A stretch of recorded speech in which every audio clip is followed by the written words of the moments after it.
கருவை சுமப்பது பற்றி பெண்ணுக்கே உரிமை உண்டு.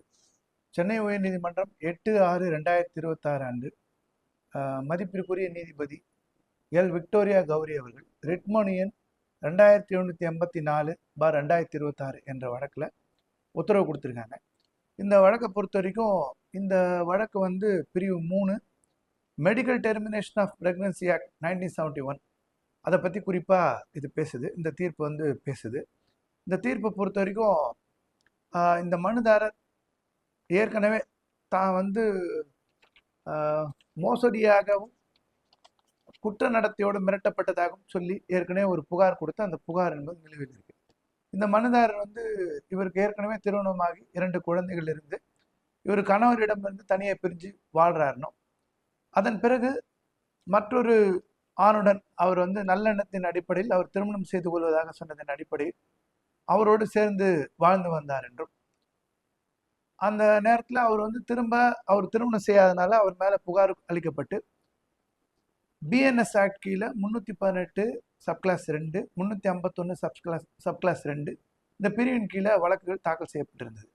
இந்த வழக்கு தாக்கல் செய்யப்பட்டிருந்திருக்கும் போது அந்த பெண் குறிப்பாக வந்து என்ன சொல்லியிருந்தாங்கன்னா, அவங்க வழக்கு வந்து எனக்கு வந்து 3ஆவதாக இந்த குழந்தையை சுமக்கிறதுக்கு வாய்ப்பு இல்லை, என்னால் வந்து பார்க்க முடியாது.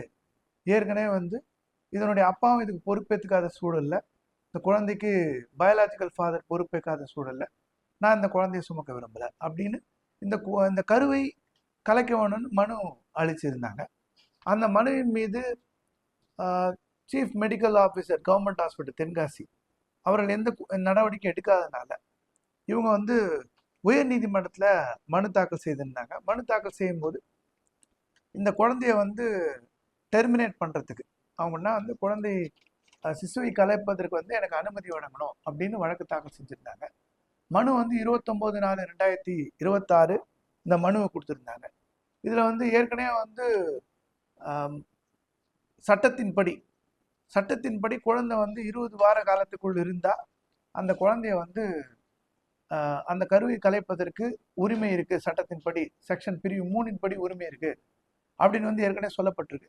உச்ச நீதிமன்றம் வந்து ஏற்கனவே என்ன சொல்லிருக்கா, குழந்தையை சுமப்பது, சிசுவை சுமப்பது என்ற உரிமை அரசியலமைப்பு சட்டம் 21 கீழ் வழங்கி இருக்கக்கூடிய உரிமை, உயிர் வாழ்தல் உரிமையில பெண்ணுக்கு உண்டு அப்படின்னு சொல்லியிருக்கு.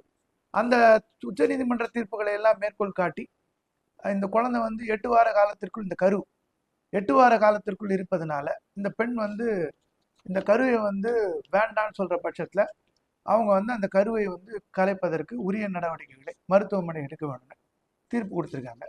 இந்த தீர்ப்பு வந்து பெண் உடல் மீது பெண்ணுக்கு உரிமை உண்டு அப்படின்ற விளக்கத்தின் கீழ் இது வரும்.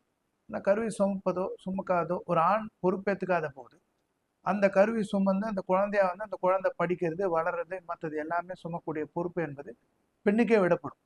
இந்த மாதிரி பின்னாடி தான் உச்ச நீதிமன்றமும் உயர் நீதிமன்றமும் தீர்ப்பளிச்சிருக்காங்க.